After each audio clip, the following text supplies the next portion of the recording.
I found the Dubai boarding passes in my husband's jacket pocket while looking for his car keys.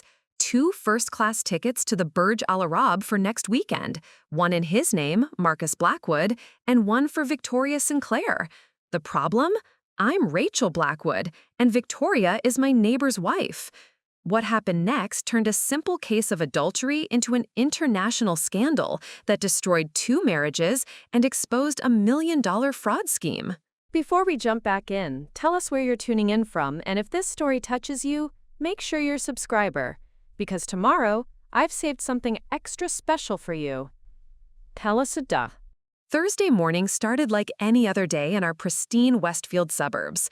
I was making Marcus his usual black coffee, no sugar, splash of oat milk, exactly the way he'd preferred it for the 12 years we'd been married.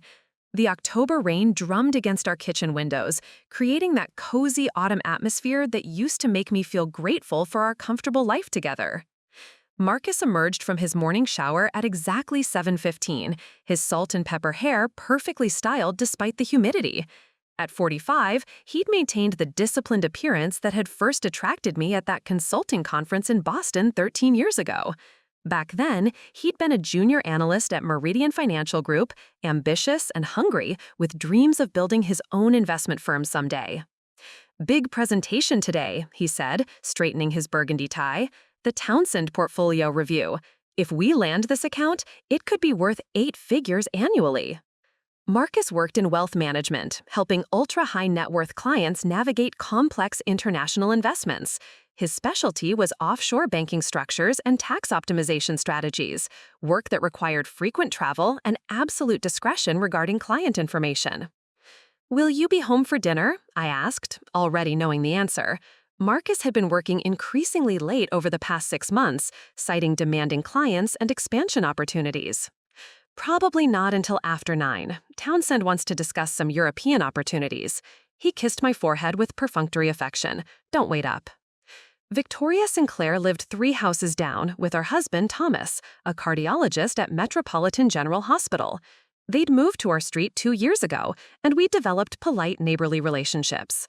Victoria worked as an interior designer for high-end residential projects, which explained her impeccable taste and constant travel to furniture markets and design shows. She was undeniably stunning, tall and elegant with platinum blonde hair, possessing effortless sophistication that made other women feel inadequate. At 38, she seemed enviably romantic with Thomas, often sharing private jokes that suggested deep intimacy, which made finding those boarding passes devastating. I'd been searching for Marcus's spare car keys because my Honda was in the shop. His navy blazer hung in our front closet, the same jacket he'd worn to last month's company awards dinner, where he'd been recognized for exceptional client satisfaction scores. The Emirates boarding passes fell out like evidence from a crime scene. 2 first-class seats to Dubai International Airport, departing Friday at 6:35 p.m. and returning Tuesday. The reservation showed a junior suite at the Burj Al Arab, the 7-star hotel that Marcus had always claimed was an overpriced tourist trap whenever I'd suggested we visit Dubai ourselves. Marcus Blackwood and Victoria Sinclair. The names were printed in bold letters that seemed to mock my shock. Below their names, the booking reference indicated the reservation had been made 6 weeks ago, charged to a credit card I didn't recognize. My hands trembled as I studied every detail, searching for some innocent explanation. Business travel, perhaps? But the hotel reservation destroyed any possibility of innocent interpretation. The Burj Al Arab didn't host business conferences. It was a destination for romantic luxury, the kind of place couples went to celebrate anniversaries or honeymoons. I sank onto our living room sofa, still clutching the boarding passes, as the magnitude of betrayal began to crystallize. Not only was Marcus having an affair, but he was conducting it with surgical precision and apparent indifference to the collateral damage it would cause. Victoria's husband Thomas would be devastated. The financial implications struck me next. First-class tickets to Dubai cost at least $8,000 each. The Burj Al Arab commanded $5,000 per night for junior suites. This wasn't spontaneous romance, it was calculated investment in an affair that suggested serious emotional and financial commitment. Where was this money coming from? Our joint accounts showed healthy balances, but nothing that would support this extravagant spending without my notice. Marcus managed our investments and handled most financial planning, claiming his professional expertise made him better suited for complex money management. I trusted his judgment completely. Now I wondered what else I'd failed to notice while trusting blindly. My phone buzzed with a text from Victoria herself, sent to our neighborhood group chat. Can't wait for this weekend. Thomas is taking me somewhere special for our anniversary. He won't tell me where, but I suspect it involves room service and no schedule. The casual deception in her message made my stomach churn. While she was publicly celebrating her marriage to Thomas, she was privately planning to spend the weekend in Dubai with my husband. The level of compartmentalization required for such systematic lying suggested this affair had been developing for months. The sound of our doorbell shattered my spiraling thoughts. Through the peephole, I could see Thomas Sinclair standing on our front porch, looking unusually agitated for someone known for his calm bedside manner. His usually perfect posture seemed strained, and he kept checking his phone with obvious anxiety. I opened the door with the boarding passes still clutched in my trembling hand, trying to compose my expression into something resembling normalcy. Thomas stood before me in his navy scrubs, his thick brown hair disheveled as if he'd been running his fingers through it repeatedly. Dark circles under his hazel eyes suggested he hadn't been sleeping well. "Rachel, I'm sorry to bother you so early," he began, his voice carrying unusual tension. "I was wondering if you've noticed anything unusual about Victoria lately." The question hit me like a physical blow. Here was confirmation that I wasn't imagining things, that the evidence in my hands represented a reality affecting both our households. Thomas had clearly been wrestling with suspicions of his own, probably for weeks or months. "Unusual how?" I managed, stepping aside to let him into our foyer. Thomas hesitated, struggling with how much to reveal. "She's been traveling more frequently for work, design consultations requiring overnight stays in the city. Last week, she claimed she had a client emergency that kept her out until 3 a.m., but when I called her office the next day, they said she hadn't been in at all." I led him to our kitchen, my mind racing. Victoria's interior design business provided perfect cover for an affair, offering flexible schedules and legitimate reasons for absences. But Thomas was meticulous, the kind of surgeon who noticed details and patterns. If he was asking these questions, he'd been collecting evidence. "Coffee?" I offered, needing time to decide how much to share. "Please." Thomas sat heavily at our breakfast nook, the same spot where Marcus had eaten toast just an hour earlier while discussing his fictional presentation. "Rachel, I found something yesterday that I can't explain.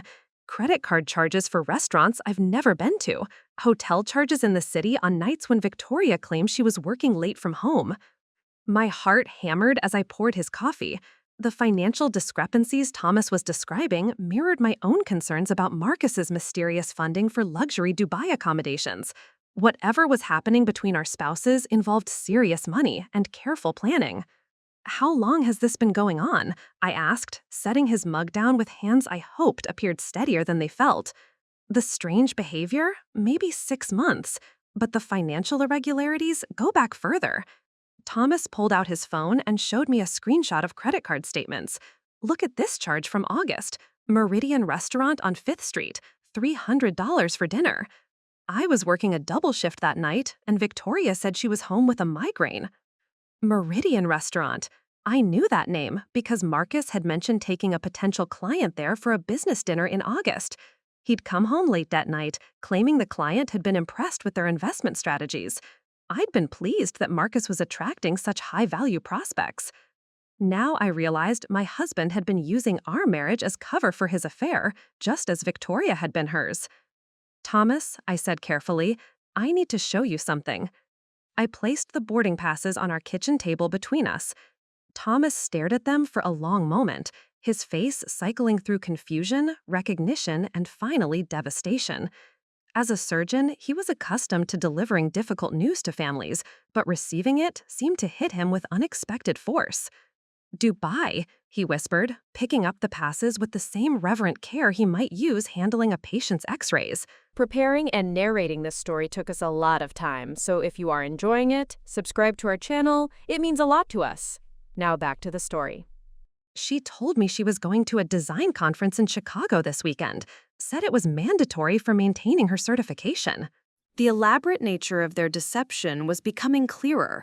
This wasn't spontaneous affair driven by passion. Victoria and Marcus had constructed intricate false narratives to explain their absences, complete with fictional business obligations and fabricated professional requirements. The level of planning suggested they'd been coordinating these lies for months. "There's more," Thomas said, his voice hollow. "I hired a private investigator last month. I felt guilty about it, like I was violating her privacy, but the inconsistencies in her stories were driving me crazy." He showed me his phone again, displaying photographs that made my coffee taste like acid. Marcus and Victoria entering a downtown hotel together, Marcus helping Victoria into his Mercedes, Victoria laughing at something Marcus had whispered in her ear, her hand resting intimately on his chest. The investigator followed them last Tuesday. They spent 3 hours at the Riverside Hotel, then had dinner at that steakhouse Victoria always claimed was too expensive for us to try. Thomas's clinical precision in recounting the facts couldn't mask the pain in his voice. In the images, Marcus appeared more animated and relaxed than I'd seen him in years. His smile looked genuine, in a way that made me question whether he'd ever looked at me with such obvious joy. Victoria radiated the same happiness, her posture suggesting she was exactly where she wanted to be. "How long have you suspected?" Thomas asked, noticing my lack of surprise at the photographic evidence. "About 30 minutes, I admitted. I found these boarding passes when I was looking for spare car keys. Before that, I had no idea anything was wrong." We spent the next hour sharing information and developing a strategy. Thomas would continue monitoring Victoria's financial activities while maintaining his normal routine. I would search for additional evidence in Marcus's home office and personal belongings. We exchanged contact information and agreed to meet again the following day to compare findings. "Rachel, I want you to know that whatever we discover, whatever they've done, you're not alone in this," Thomas said as he prepared to leave. "We'll figure out how to protect ourselves." His words carried professional authority and personal conviction. After years of marriage to someone who'd been systematically deceiving me, having an ally who understood our situation felt like the first positive development since I'd found those boarding passes. The rest of Thursday passed in a surreal haze of forced normalcy. I completed my client work with mechanical precision, designing marketing materials for a boutique hotel chain, while my mind replayed every interaction I'd had with Marcus over the past 6 months. Each memory now carried potential for hidden meaning, each casual comment a possible clue to his deception. When Marcus returned home at 9:30 p.m., I was waiting in our living room with wine and what I hoped appeared to be casual interest in his day. He looked energized, despite claiming exhaustion, his eyes bright with anticipation I hadn't seen in years. "How did the Townsend presentation go?" I asked, studying his face for tells I'd never thought to look for before. "Better than expected," Marcus replied, loosening his burgundy tie with obvious satisfaction. "They're interested in exploring some international opportunities, emerging markets, diversified portfolios, the kind of sophisticated investments that require careful handling." The phrase international opportunities took on sinister significance now that I knew about his Dubai plans.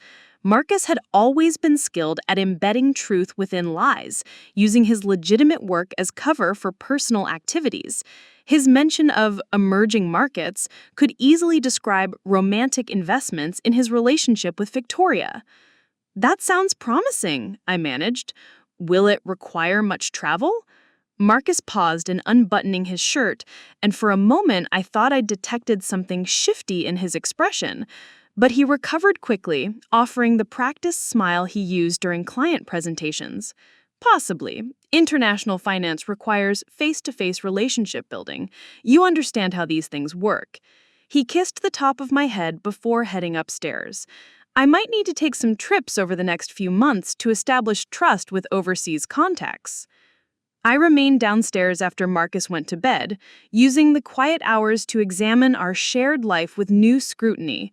Our photo albums told a story I'd believed was genuine, but now seemed scripted. Recent pictures showed Marcus's smiles becoming increasingly perfunctory, his body language suggesting he was physically present but emotionally elsewhere. The timeline was telling. Our last genuinely happy photograph together had been taken in March during our weekend trip to Napa Valley. Marcus had surprised me with the getaway for my 39th birthday, claiming he wanted to reconnect after a stressful quarter at work. Looking at those images now, I realized it had been his farewell tour rather than romantic reconciliation. By April, his behavior had shifted subtly. Longer hours at the office, increased attention to his appearance, and new interest in fitness that he attributed to maintaining health as he approached 50. The gym membership he'd purchased in May suddenly seemed less about personal wellness and more about impressing someone specific. Victoria had moved to our neighborhood in February. The timing couldn't be coincidental. I spent Friday morning conducting reconnaissance that would have impressed Thomas' private investigator. While Marcus attended his morning meetings, I drove through our neighborhood with purpose, observing details I'd previously overlooked through complacent routine. Victoria's house showed signs of unusual activity. A landscaping crew was installing new outdoor lighting, expensive fixtures that seemed designed for evening entertainment. Through her kitchen window, I could see fresh flowers arranged with professional precision and champagne glasses drying on her counter. Someone was preparing for a celebration. My phone buzzed with a text from Marcus, "Client lunch running long. Won't be home until after 6. Order dinner for yourself." The casual dismissal stung more than usual because I now understood its true meaning. Marcus wasn't attending a client lunch, he was probably with Victoria, making final arrangements for their Dubai adventure. The ease with which he lied to me suggested this deception had become second nature. I used his absence to search our home office with systematic thoroughness. Marcus's desk had always been off limits, supposedly containing confidential client information that required protection. Now I understood that his insistence on privacy had more personal motivations. His computer was password protected, but Marcus had always been predictable with security measures. I tried our anniversary date, my birthday, his mother's maiden name, finally succeeding with Meridian 2023. A combination revealing his lack of creativity in concealing activities. The browser history painted a devastating picture. Hotel websites for luxury Dubai accommodations, flight comparison sites, and travel forums discussing romantic destinations. But more disturbing were the financial websites Marcus had been accessing. Offshore banking portals, cryptocurrency exchange platforms, and investment management systems I didn't recognize. The email folders contained correspondence that made my stomach clench. Messages from Cayman Islands banking institutions, confirmations of wire transfers to accounts bearing unfamiliar numbers, and investment statements showing assets I'd never heard Marcus mention. One email thread caught my attention because it included Victoria's name. The messages discussed portfolio diversification strategies and asset protection measures in language that seemed deliberately obscure. But the underlying message was clear. Marcus and Victoria weren't just having an affair, they were moving money through systems designed to hide financial activity. A particularly damning email from 3 weeks ago referenced their upcoming business trip and the need to finalize international arrangements before the November deadline. The November deadline was next week, which suggested their Dubai trip wasn't purely romantic. They were planning something that required international financial coordination.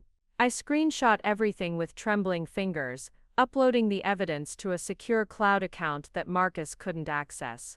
If Thomas was right about needing complete information before making decisions, I was building a dossier that revealed systematic financial deception alongside the emotional betrayal.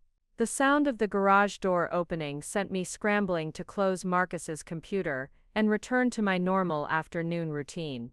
He entered through our kitchen door at 6:45, carrying flowers and wearing the satisfied expression of someone whose plans were proceeding smoothly. "How was your day, beautiful?" he asked, presenting me with white roses that seemed like a guilty conscience's peace offering. "Quiet," I replied, accepting the flowers while analyzing his demeanor for signs of nervousness. "These are lovely. What's the occasion?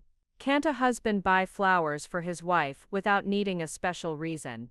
Marcus's tone carried manufactured spontaneity, the kind of forced casualness that trial lawyers used when introducing evidence they wanted to seem unimportant. That evening, I received a text from Thomas, "Found something important.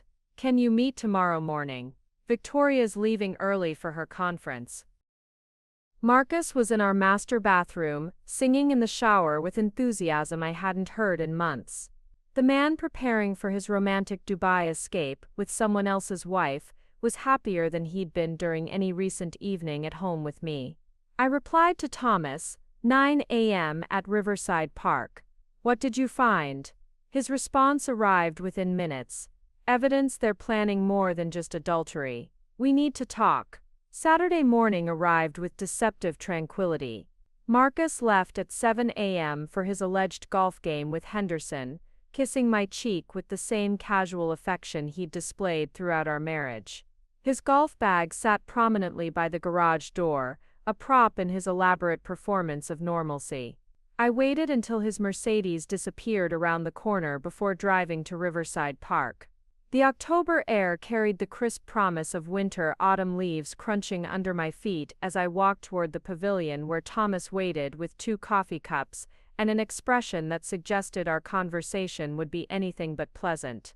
"Thank you for meeting me," Thomas said, handing me a steaming cup. His usual composed demeanor had been replaced by focused intensity he probably displayed in surgical suites when facing life-threatening complications. "What did you find?" I asked, settling onto the park bench beside him. Thomas opened a manila folder with methodical precision. "Victoria's been living a double life for longer than either of us realized. The affair with Marcus is just the latest chapter in a pattern that goes back years." He showed me a private investigator's report containing photographs and documentation spanning 18 months.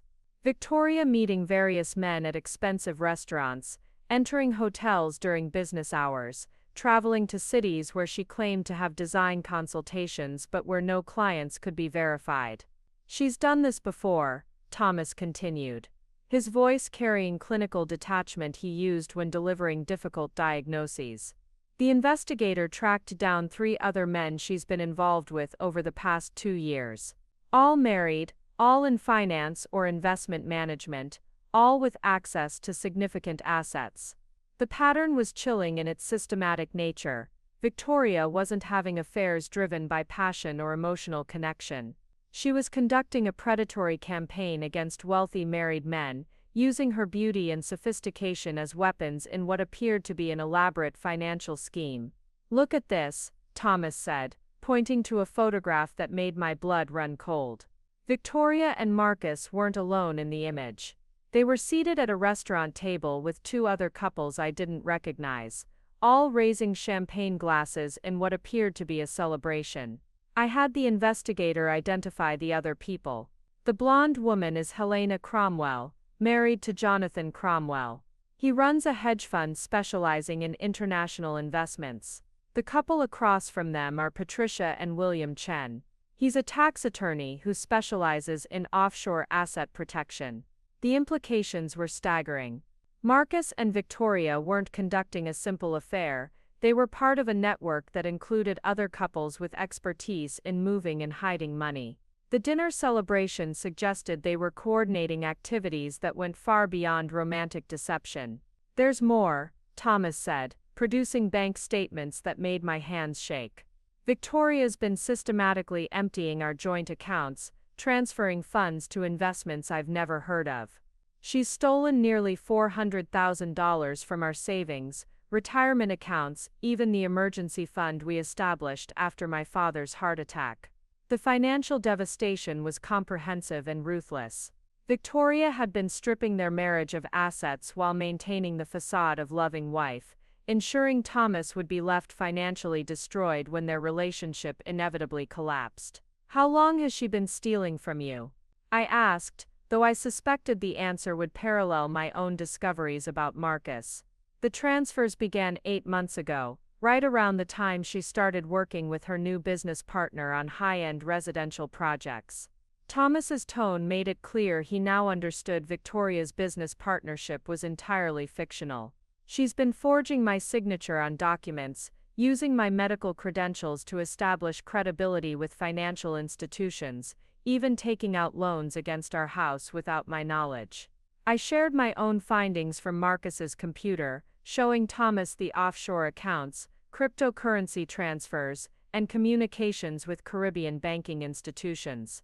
As we compared evidence, a horrifying picture emerged of systematic financial fraud conducted by people we'd trusted completely.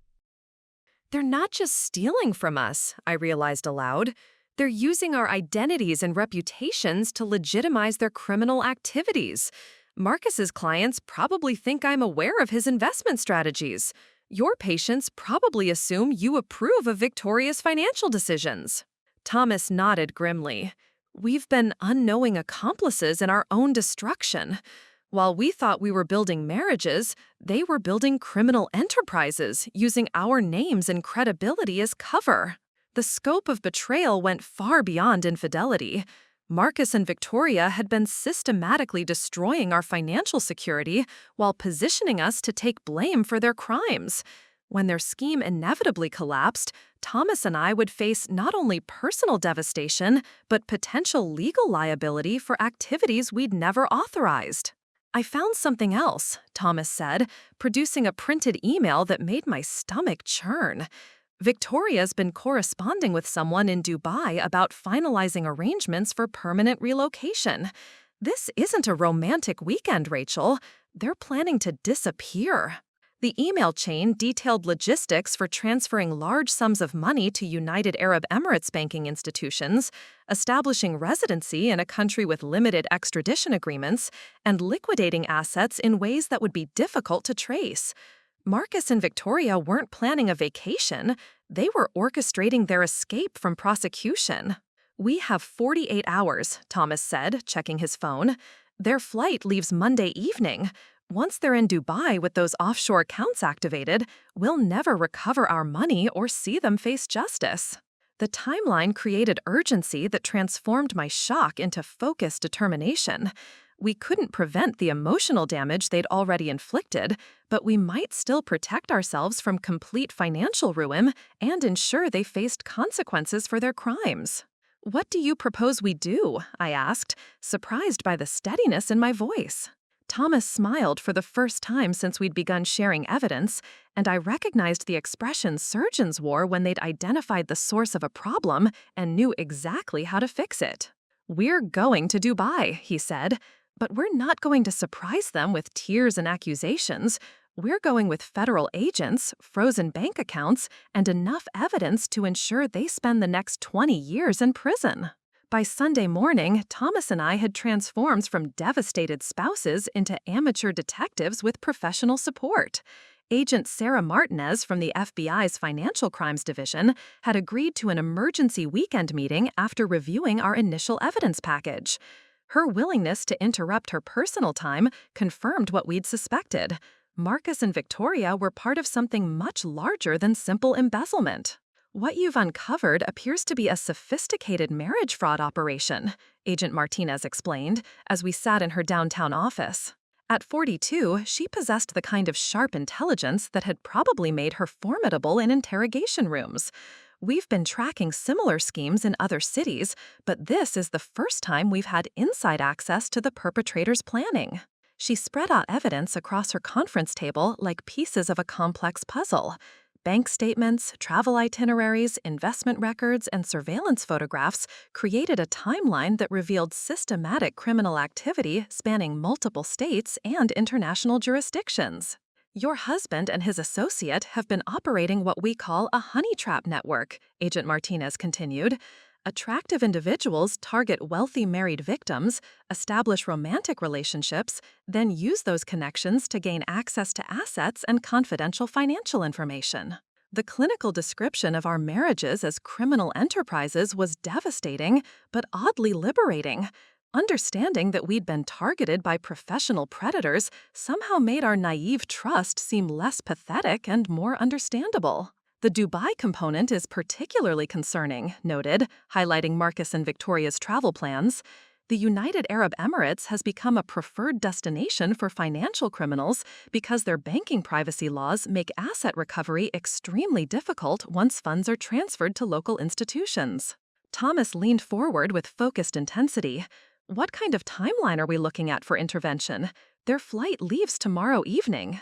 That's actually advantageous, Agent Martinez replied.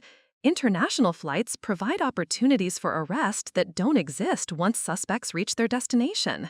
However, we need additional evidence to establish probable cause for charges that will hold up in federal court. She outlined what seemed like an impossible task. Within 24 hours, we needed to document ongoing criminal activity, establish the scope of the financial fraud, and provide evidence that would justify arresting American citizens on international flights.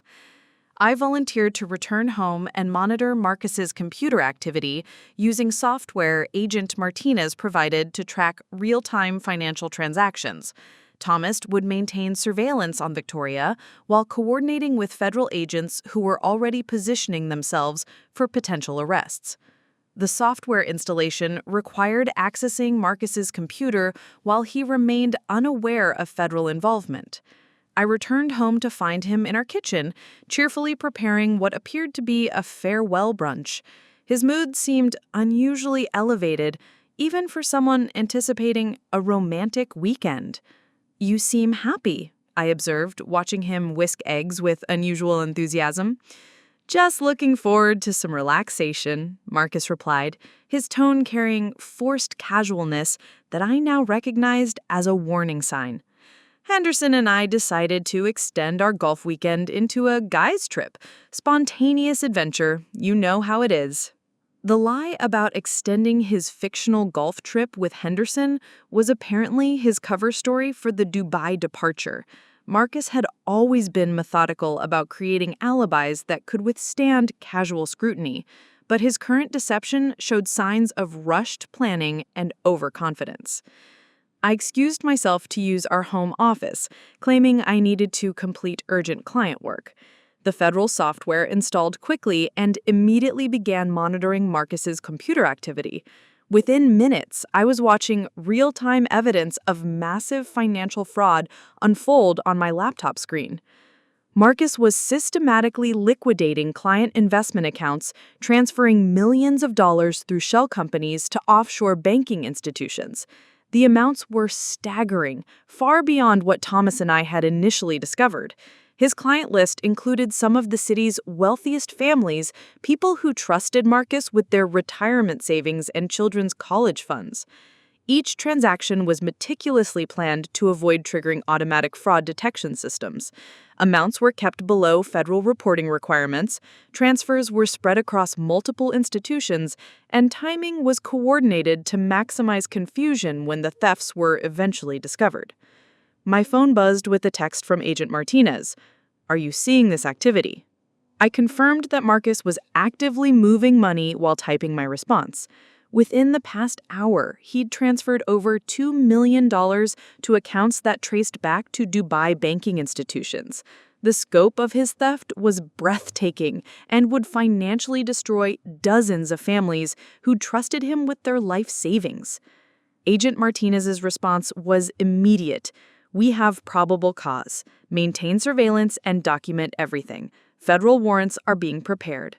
By evening, federal agents had identified the full scope of the criminal network. Helena and Jonathan Cromwell were already in custody, arrested at LAX while attempting to board a flight to Switzerland.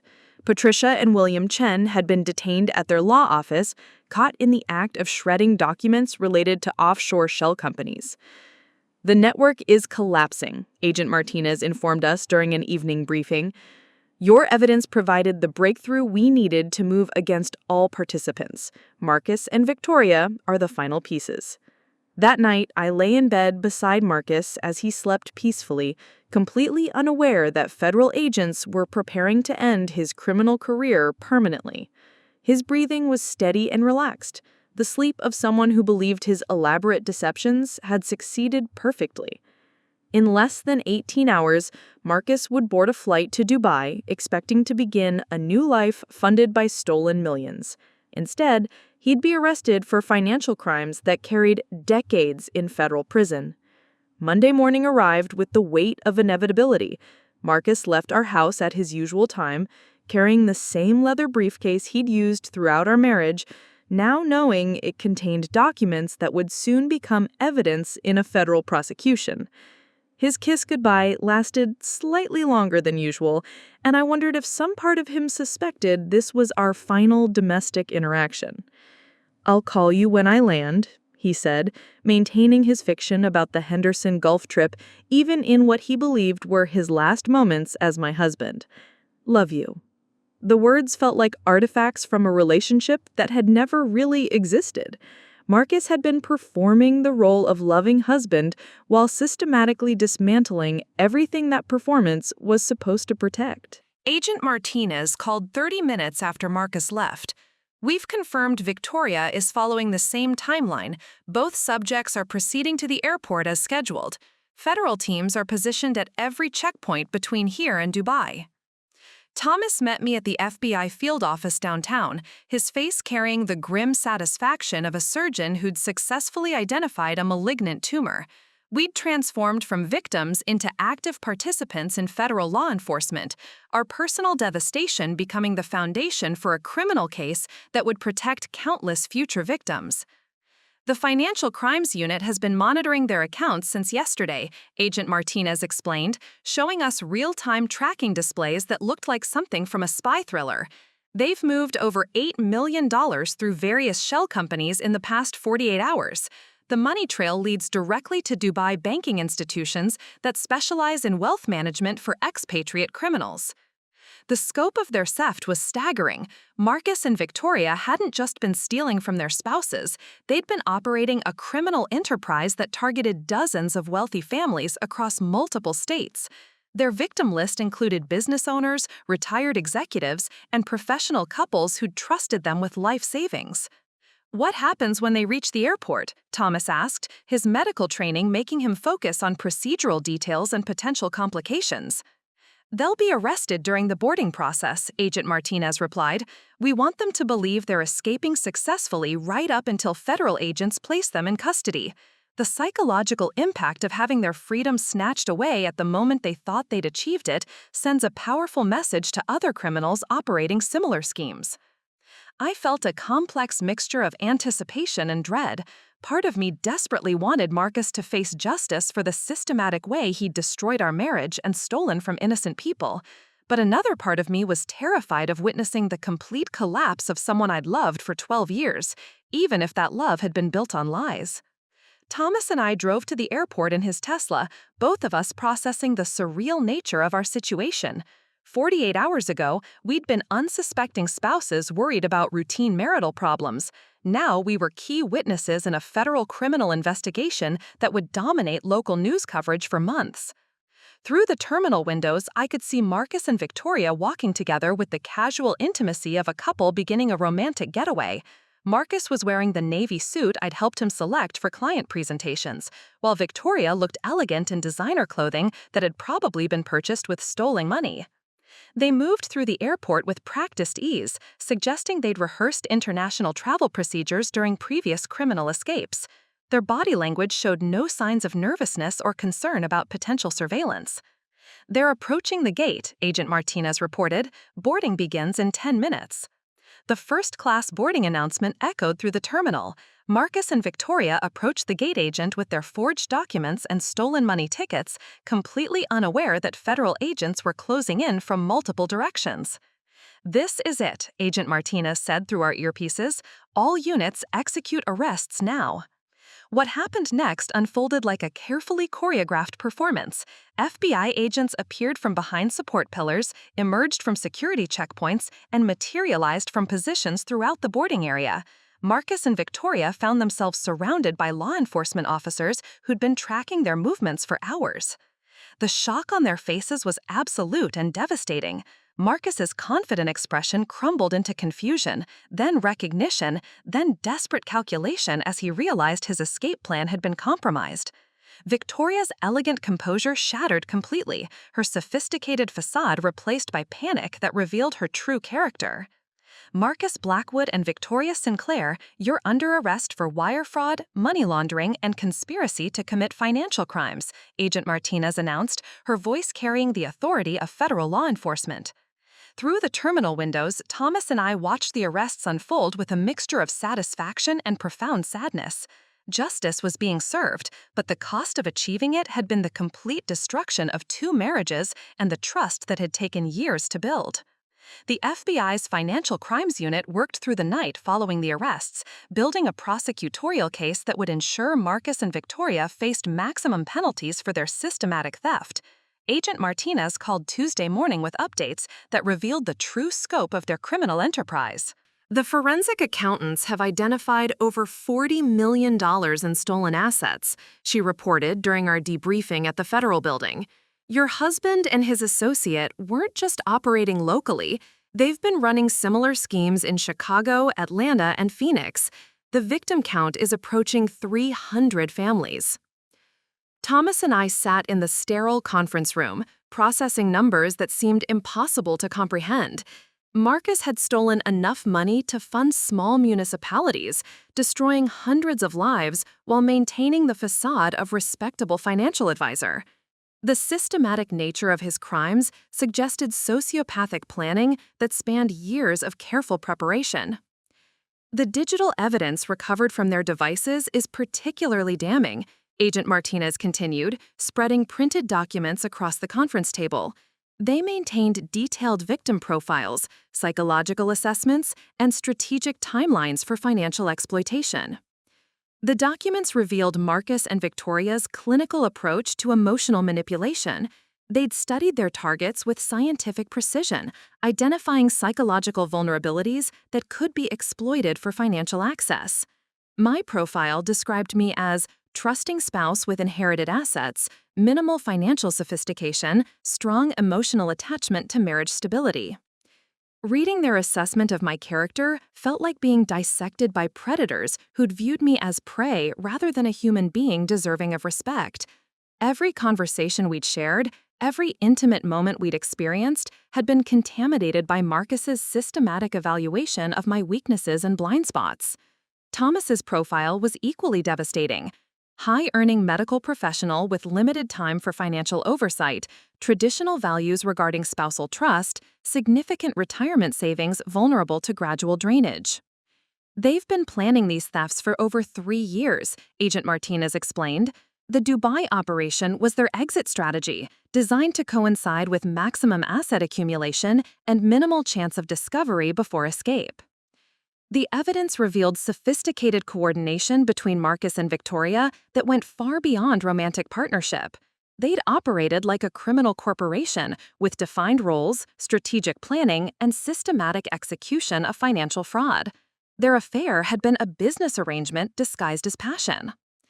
The most disturbing discovery involves their future victim list, Agent Martinez said, producing a document that made my stomach clench.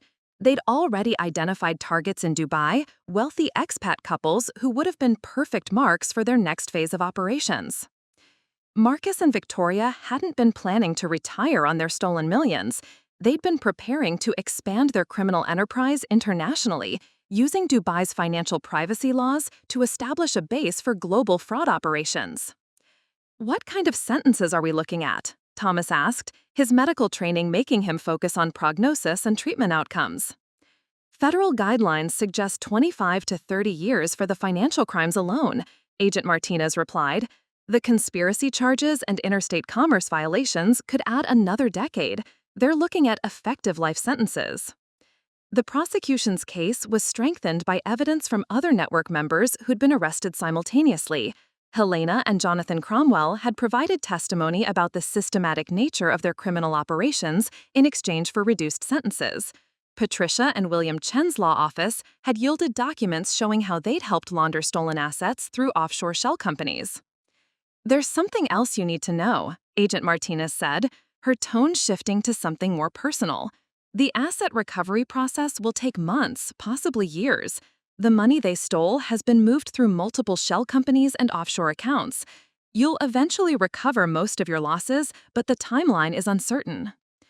The financial recovery aspect hadn't been our primary concern during the investigation, but the practical implications were becoming clear. Thomas and I would need to rebuild our lives while waiting for complex legal processes to restore what had been stolen from us. Agent Martinez handed us business cards for victim services coordinators and financial counselors who specialized in fraud recovery.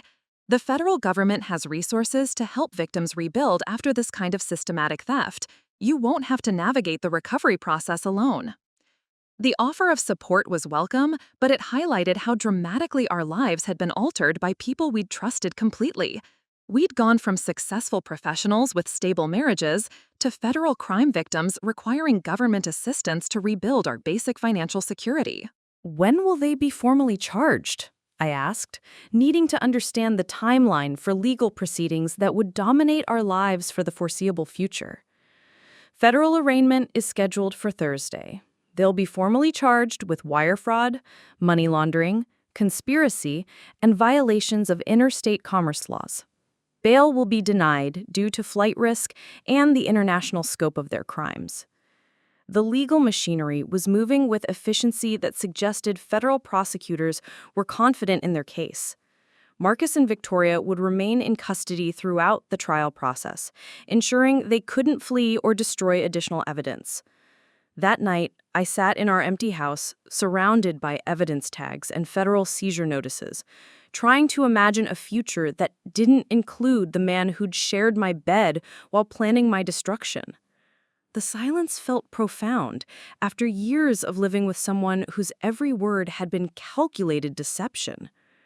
Wednesday morning brought devastating news that transformed our local criminal case into something with international implications. Agent Martinez called at 6 a.m. with updates that would reshape the entire investigation. "We've identified connections to criminal networks in 7 countries," she announced during an emergency briefing at the federal building. Marcus and Victoria weren't operating independently. They're part of a sophisticated international fraud syndicate that's been operating for over a decade. Thomas and I sat in the same conference room where we'd learned about their domestic crimes, now processing evidence that suggested we'd uncovered something far more sinister than marriage fraud. The documents included correspondence with criminal organizations in Switzerland, Singapore, Monaco, and the Cayman Islands. The Dubai operation was a small component of their larger criminal enterprise. They've been funneling stolen assets to a Swiss-based organization that specializes in laundering money for international white-collar criminals. The amounts involved exceed $200 million. The scope was staggering and terrifying. Marcus hadn't been a successful financial advisor who'd gradually descended into criminal behavior. He'd been a career criminal who'd used legitimate employment as cover for systematic theft that spanned continents and involved sophisticated criminal networks. "This explains how they were able to move money so efficiently," Agent Martinez said, highlighting banking records that showed transfers through multiple countries within hours. They had established relationships with criminal financial institutions that specialize in rapid asset laundering and identity protection.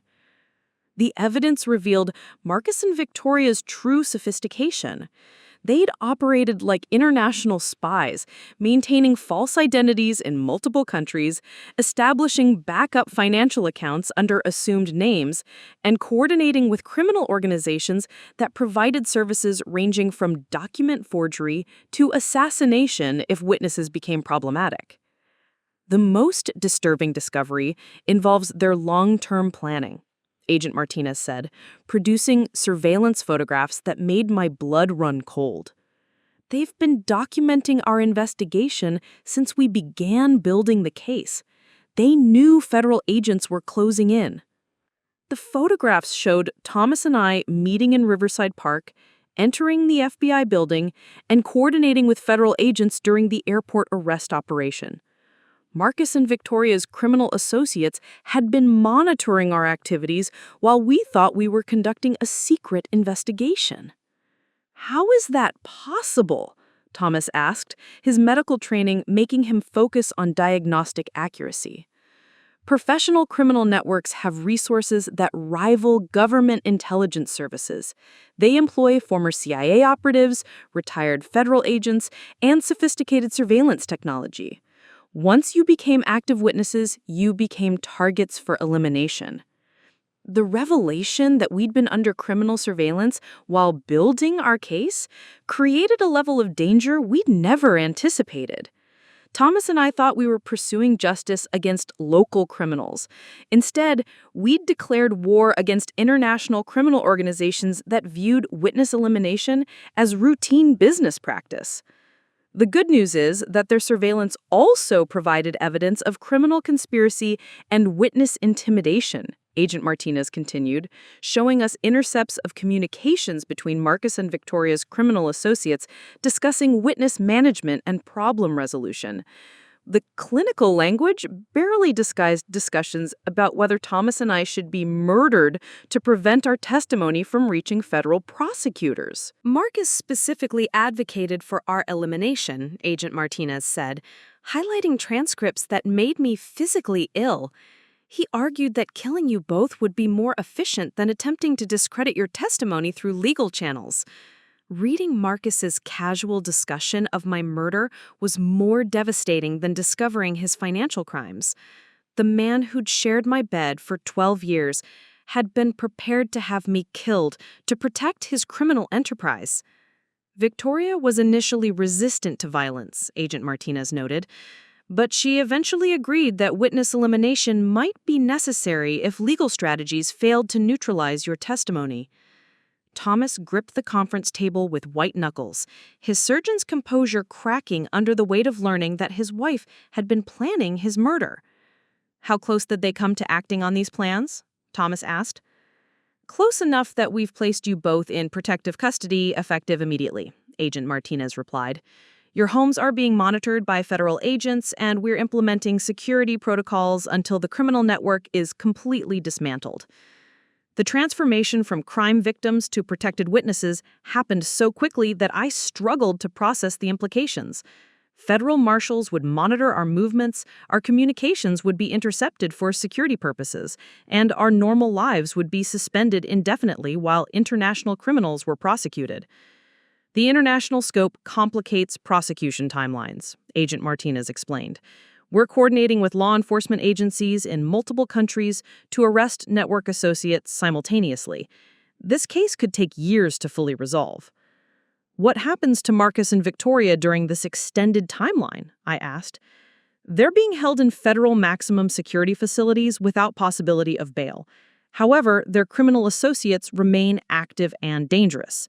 The witness elimination discussions were serious considerations, not idle threats." She provided us with federal protection protocols that would govern our lives for the foreseeable future. New identities, relocated residences, monitored communications, and restricted travel until the international criminal network was completely neutralized. The federal safe house became my prison and sanctuary simultaneously. Located in an undisclosed suburban neighborhood 40 minutes from my former life, the two-story colonial looked ordinary from the outside, but contained security systems that rivaled military installations. Motion sensors, bulletproof glass, panic rooms, and federal agents who rotated shifts every 8 hours. Thomas lived in a similar facility 6 miles away, our locations kept separate for security reasons that Agent Martinez explained with clinical precision. If one safe house is compromised, the other witness remains protected. Standard protocol for high-value targets in international criminal cases. High-value targets. The phrase felt surreal when applied to suburban spouses who'd accidentally uncovered marriage fraud. But the evidence recovered from Marcus and Victoria's criminal associates confirmed that we'd become priority elimination targets for organizations that viewed witness murder as routine business practice.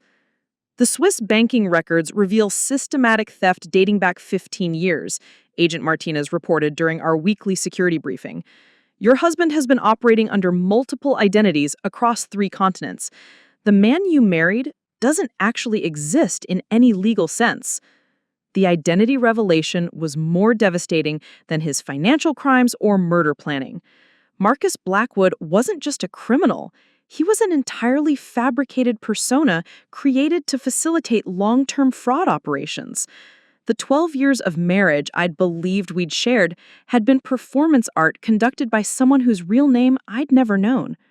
Who is he actually? I asked, though I wasn't sure I wanted to hear the answer. He's Heinrich Müller, born in East Germany, trained in financial manipulation by the Stasi before the Berlin Wall fell. He emigrated to the United States in 1994 using forged documents and has been operating various criminal enterprises ever since. The revelation that I'd been married to a former East German intelligence operative explained Marcus's sophisticated deception skills and systematic approach to emotional manipulation. He'd been trained by professional spies to exploit human psychology for state security purposes, then applied those skills to international fraud operations. Victoria's background is equally disturbing, Agent Martinez continued. Born Svetlana Petrov in St. Petersburg, she worked for Russian organized crime before establishing her current identity in 2008. Her interior design business has always been a front for money laundering operations. Thomas received his wife's true identity with the same clinical focus he brought to complex surgical procedures, but I could see the emotional devastation in his eyes. We'd both been married to foreign criminals who'd viewed our relationships as long-term intelligence operations rather than genuine partnerships. The international arrest warrants have been issued, Agent Martinez announced. Law enforcement agencies in 12 countries are coordinating simultaneous raids on network facilities. The operation begins tomorrow morning. The prospect of worldwide arrests based on evidence Thomas and I had provided felt both empowering and terrifying. Our accidental discovery of boarding passes had triggered an international law enforcement operation that would dismantle criminal networks across multiple continents. What happens if some of the network associates escape arrest? Thomas asked, his medical training making him consider worst-case scenarios. Then you remain in protective custody until they're captured or eliminated, Agent Martinez replied with matter-of-fact directness. The threat assessment won't change until every network member is neutralized. The possibility of spending years in federal protection while international fugitives planned our elimination was becoming increasingly real. Our decision to pursue justice had transformed us into permanent refugees from our normal lives, dependent on government protection for basic survival. There's something else you need to know, Agent Martinez said, her tone shifting to something more personal. The financial recovery process has uncovered additional complications. Your stolen assets were used as collateral for loans that funded other criminal operations. Recovery will require unraveling complex international financial transactions. The news that our money had been used to fund additional crimes added another layer of violation to Heinrich and Svetlana's systematic betrayal. Not only had they stolen our assets, but they'd used those funds to finance operations that destroyed other innocent victims. How much can we realistically expect to recover? I asked, needing to understand the financial reality of rebuilding my life. Possibly 60 to 70%, assuming successful asset seizures in all participating countries, but the timeline could extend 5 years or longer. The prospect of spending half a decade in legal limbo while international courts resolved complex asset recovery cases felt overwhelming. Thomas and I had lost our marriages, our homes, our normal identities, and now faced years of uncertainty while bureaucratic processes slowly returned fragments of what had been stolen. That evening, in my secure facility surrounded by federal protection, I attempted to process the complete transformation of my existence. 4 days ago, I'd been a suburban wife, concerned about routine marital problems. Now I was a protected witness in an international criminal prosecution, married to a foreign spy, targeted for elimination by professional assassins. The man I'd called Marcus had been planning my murder while sleeping beside me, discussing vacation plans, and maintaining the performance of loving husband. Heinrich Mueller had viewed me as a disposable asset, whose elimination would be determined by operational necessity rather than human consideration. Thomas called using the secure communication system federal agents monitored for our safety. "Do you think we'll ever have normal lives again?" he asked, his voice carrying exhaustion that matched my own emotional state. "I'm not sure normal exists anymore," I admitted. "Even if we survive the prosecution and recover our assets, how do you trust anyone again after this level of betrayal?" The international arrest operation began at dawn across 12 time zones. Agent Martinez coordinated from the federal building's Crisis Command Center, her team monitoring real-time law enforcement raids in Switzerland, Singapore, Monaco, the Cayman Islands, and 8 other countries where Heinrich and Svetlana's criminal network had established operations. Thomas and I watched the coordinated takedowns through secure video feeds. Our safe house transformed into a command center with multiple screens displaying arrest operations happening thousands of miles away. Federal agents in Zurich stormed a private banking facility that had been laundering stolen assets for over a decade. Simultaneous raids in Singapore targeted currency exchange operations that specialized in cryptocurrency conversion for international criminals. Target acquisition confirmed in 7 locations, Agent Martinez reported through our secure communication system. Network financial coordinator arrested in Geneva. Document shredding operation interrupted in Monaco. Assassination team neutralized in Prague. The mention of an assassination team made my hands shake as I realized how close Thomas and I had come to professional elimination. Heinrich and Svetlana's associates had been preparing to murder us while federal agents built their prosecution case. Our survival had depended on international law enforcement coordination that succeeded by margins measured in hours rather than days. 2 network associates remain unaccounted for, Agent Martinez continued. Dmitry Volkov and Anna Santos. Both are considered extremely dangerous and specifically tasked with witness elimination in compromised operations. The news that professional assassins remained free to pursue us created a level of fear I hadn't experienced since discovering Heinrich's true identity. Federal protection had provided security, but knowing that trained killers were actively hunting us made every sound outside our safe house seem potentially threatening. Thomas's voice through the secure communication system carried strain that matched my own anxiety. "What's the timeline for locating these remaining targets?" "Interpol has issued red notices for both subjects," Agent Martinez replied. "Their photographs and biometric data have been distributed to law enforcement agencies worldwide, but professionals of their caliber could remain hidden for months if they have established escape protocols." The prospect of spending months in federal protection while international assassins planned our elimination felt suffocating. Every day in secure facilities was another day stolen from whatever remained of our normal lives. But venturing outside federal protection could result in professional murder by people trained to eliminate witnesses efficiently. "There's positive news regarding asset recovery," Agent Martinez announced, her tone brightening for the first time during our crisis briefing. The Swiss raids recovered documentation showing the location of major account holdings. We've frozen over $30 million in stolen assets, including funds taken from your personal accounts. The financial recovery was welcome news, but money seemed less important when professional killers were actively pursuing us. Heinrich and Svetlana had stolen our savings, but their criminal associates were threatening to steal our lives entirely. The arrested network members are being offered plea agreements in exchange for information about Volkov and Santos, Agent Martinez continued. Several have already indicated willingness to cooperate if they receive reduced sentences and protective custody. The possibility that other criminals might provide intelligence about our would-be assassins offered hope for resolution, but it also highlighted how many people had been involved in the network that had targeted us. Heinrich and Svetlana weren't lone operators. they'd been part of a sophisticated international organization with resources that rivaled government intelligence services.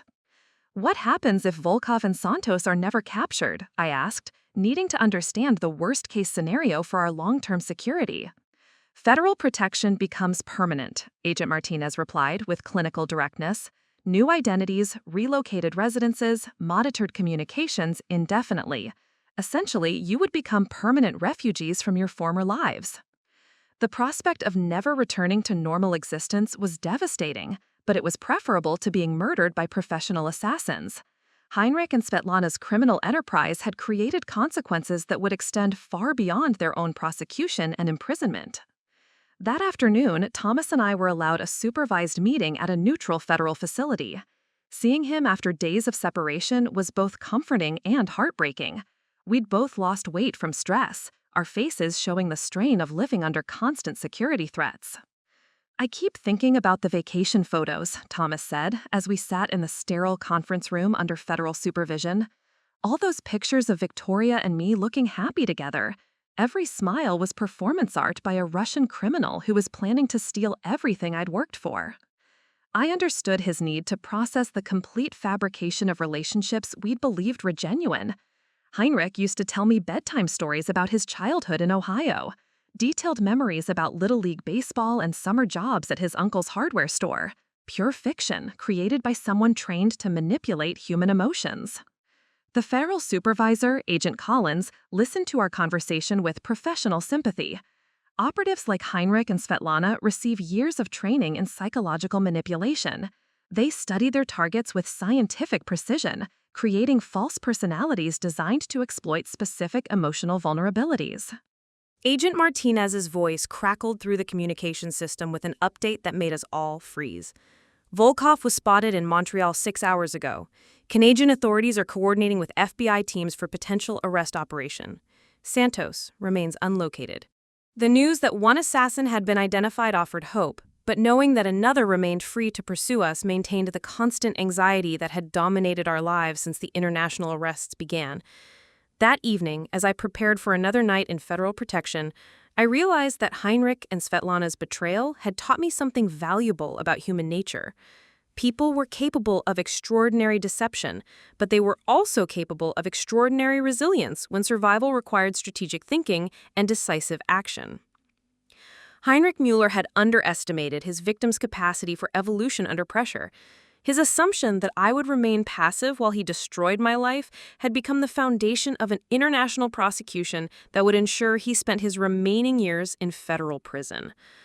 The breakthrough came at 3:17 a.m. when Dmitry Volkov made a critical mistake. Canadian authorities captured him attempting to cross into the United States using forged documents, his arrest triggering a cascade of intelligence that would reshape our understanding of Heinrich and Svetlana's criminal network. Agent Martinez called our secure facilities with updates that revealed the true scope of what Thomas and I had inadvertently exposed. Volkov's interrogation has provided intelligence about network operations spanning 23 countries. This isn't just financial fraud, it's a state-sponsored criminal enterprise with connections to foreign intelligence services. The revelation that Heinrich and Svetlana had been operating as part of government-sponsored criminal activities explained their sophisticated tradecraft and international resources. They hadn't been freelance criminals. They'd been foreign agents using marriage fraud to infiltrate American financial systems for espionage purposes. The network has been systematically targeting high-value American couples for over 15 years, Agent Martinez continued during our emergency briefing. Financial professionals, government contractors, defense industry executives, anyone with access to sensitive information or significant assets. Thomas and I had been selected not just for our wealth, but for our potential intelligence value. Heinrich had specifically targeted me because my graphic design clients included several defense contractors whose marketing materials provided insights into classified military projects. Svetlana had chosen Thomas because his position at Metropolitan General Hospital gave her access to medical research with potential military applications. Your marriages were long-term intelligence operations disguised as criminal fraud, Agent Martinez explained. Heinrich and Svetlana were collecting industrial secrets and government information while stealing financial assets. The Dubai operation was their extraction protocol when their intelligence-gathering mission was compromised. The documents recovered from Volkov's arrest painted a picture of systematic espionage that had been happening under the nose of American intelligence services for over a decade. Heinrich and Svetlana weren't just thieves. They were foreign spies who'd used marital intimacy to gather classified information that could threaten national security. The most disturbing discovery involves the scope of their intelligence collection, Agent Martinez said, producing classified documents that required security clearance to review. Heinrich accessed confidential financial information from dozens of defense contractors through your client relationships. Svetlana used Thomas's hospital credentials to gather research data on biological weapons countermeasures. The revelation that my freelance graphic design work had been exploited for foreign espionage made me feel complicit in crimes against national security. Heinrich had been using my professional relationships to gather intelligence, while I had believed I was supporting his legitimate financial advisory business. Ana Santos has been located in Caracas, Agent Martinez announced. Venezuelan authorities are coordinating extradition proceedings, but the timeline could extend several weeks. The important news is that both assassination targets have been neutralized. The capture of both professional killers who'd been tasked with our elimination created the first genuine relief I had experienced since discovering Heinrich's true identity. Thomas and I were no longer active targets for professional assassination, though our security status would remain elevated until all network associates were prosecuted. What happens to us now? Thomas asked, his medical training making him focus on prognosis and recovery timelines. The espionage charges complicate your victim status, Agent Martinez explained. You're now key witnesses in a national security investigation that will require extensive testimony before congressional intelligence committees. Your protective custody will continue, but the scope has expanded to include counterintelligence protocols. The transformation from crime victims to national security witnesses felt surreal and overwhelming. Thomas and I had accidentally uncovered foreign espionage operations that threatened American interests across multiple industries and government sectors. The financial recovery process has been accelerated due to national security implications, Agent Martinez continued. Assets stolen for foreign intelligence purposes receive priority treatment under federal recovery statutes. You should see significant financial restoration within 6 months. The expedited asset recovery was welcome news, but it came with complications that would define our lives for years. Congressional testimony, security clearances, ongoing counterintelligence interviews, and permanent monitoring by federal agencies would replace the normal privacy and autonomy we'd lost when Heinrich and Svetlana infiltrated our marriages. There's something else you need to understand, Agent Martinez said, her tone shifting to something more serious. The intelligence Heinrich and Svetlana gathered from your relationships has been transmitted to foreign governments. You may remain targets for recruitment or elimination by other hostile intelligence services. The prospect of permanent targeting by foreign spy agencies was terrifying and exhausting. Heinrich and Svetlana's betrayal had exposed Thomas and me to international security threats that would require lifelong vigilance and federal protection. That evening, Thomas and I were allowed another supervised meeting at the federal facility. The conference room felt less sterile now that both assassination targets had been captured, but the weight of learning about the espionage implications created a different kind of anxiety. I keep thinking about all the medical research projects I discussed with Victoria, Thomas said, his voice carrying guilt that matched my own feelings about Heinrich's exploitation of my client relationships. Classified pharmaceutical development, biological countermeasure research, experimental treatments with military applications. She had access to everything. The scope of information Heinrich and Svetlana had gathered through our marriages was staggering and potentially damaging to American national security. They'd used intimate relationships to collect intelligence that could advantage foreign governments in medical research, defense technology, and financial strategy. Agent Martinez says they've briefed the CIA and NSA about potential intelligence compromises, I said, sharing updates from my own security briefings. Heinrich accessed client files for defense contractors working on classified weapons systems. The damage assessment could take months. The federal agents supervising our meeting listened with professional concern as we processed the magnitude of espionage operations that had been conducted through our marriages. Heinrich and Svetlana hadn't just stolen our money and planned our murders. They'd used our relationships to gather intelligence that could threaten American military and economic interests. The counterintelligence officers want to conduct comprehensive debriefings about every conversation you had with Heinrich and Svetlana. Anything they discussed about your work, your clients, your professional relationships. The intelligence value of information gathered through spousal access is typically extremely high. The prospect of months of counterintelligence interviews felt exhausting, but it was necessary to assess the damage Heinrich and Svetlana had inflicted on American national security through their systematic exploitation of our trust. "At least we're alive to testify," Thomas said, demonstrating the practical perspective that had sustained us through the worst revelations about our marriages. "And we prevented them from escaping with state secrets," I added, finding some satisfaction in knowing that our accidental discovery had protected American interests from further compromise. The foreign intelligence operatives who'd infiltrated our lives were now facing prosecution for espionage, financial crimes, and conspiracy against the United States.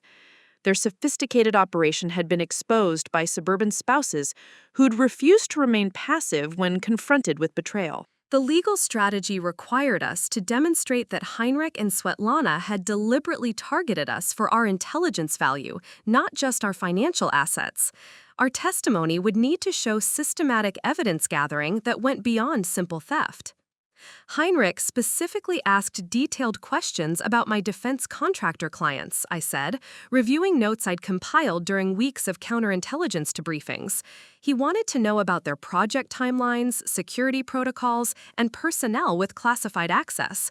At the time, I thought he was making conversation about my work. Thomas nodded with similar recognition. Svetlana consistently steered conversations toward my hospital's research programs. She asked about pharmaceutical trials, biological research protocols, and which doctors had military consulting contracts. I assumed she was showing interest in my career. Director Crawford smiled grimly. Professional intelligence operatives are trained to gather information through apparently casual conversation. Heinrich and Svetlana were conducting systematic intelligence collection while maintaining the facade of supportive spouses interested in your professional lives. The psychological manipulation had been comprehensive and sophisticated. Heinrich and Svetlana had exploited our desire to share our work with people we loved, turning intimate conversations into intelligence briefings that compromised American national security. Your testimony will reveal their systematic approach to intelligence gathering, Agent Martinez explained. The patterns you describe will demonstrate espionage intent rather than incidental information access during financial fraud.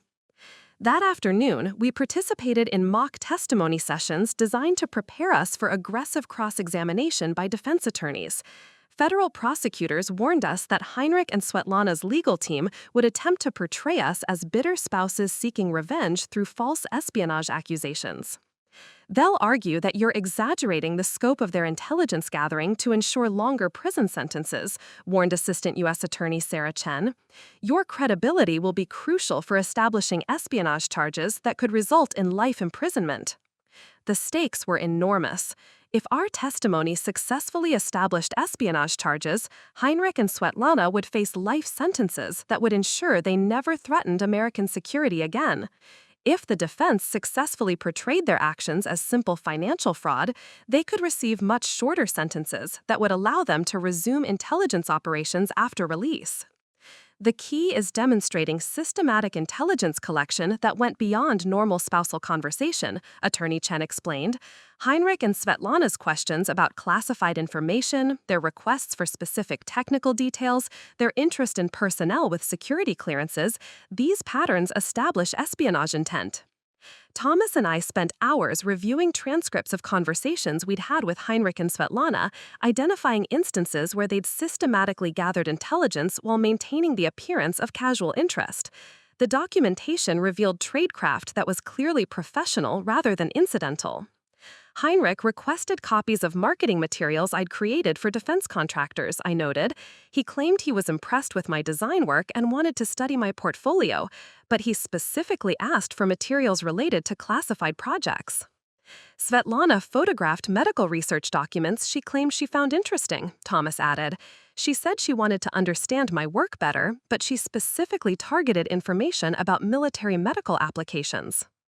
The pattern of systematic intelligence gathering was clear and compelling. Heinrich and Svetlana had used their marriages to collect classified information that could advantage foreign governments in military technology, medical research, and defense strategy. Director Crawford reviewed our testimony preparation with satisfaction. Your evidence will establish the most comprehensive espionage prosecution in this district's history. Heinrich and Svetlana's conviction will send a clear message to foreign intelligence services about the consequences of targeting American couples for infiltration operations. As we prepared to leave the federal courthouse, Agent Martinez provided updates on the broader investigation. The international cooperation has been exceptional. Law enforcement agencies in 15 countries have provided evidence and testimony that will support the espionage charges. The global scope of Heinrich and Svetlana's prosecution felt appropriate for crimes that had threatened American national security through systematic intelligence gathering. Their marriage-based infiltration operation had been dismantled by the suburban spouses they'd underestimated. Heinrich Müller and Svetlana Petrov had underestimated their target's capacity for strategic thinking and decisive action. Their assumption that Thomas and I would remain naive victims had become the foundation of a counterintelligence operation that would dismantle an international spy network. But as we prepared to leave the federal facility under continued security protection, I realized that learning the full scope of their betrayal was both liberating and terrifying. We'd survived assassination attempts and exposed foreign espionage, but the consequences would follow us for the rest of our lives. The suburban wife who'd answered a wrong phone call had accidentally become a key witness in protecting American national security. Sometimes justice required accepting that normal life might never be possible again. 3 weeks after the international arrests, Thomas and I found ourselves in the most secure wing of the federal courthouse, preparing for testimony that would determine the prosecution's strategy against Heinrich, Svetlana, and their remaining network associates. The counterintelligence briefings had revealed the full scope of damage assessment, and the numbers were staggering. 47 defense contractors compromised, Agent Martinez reported during our pre-testimony meeting.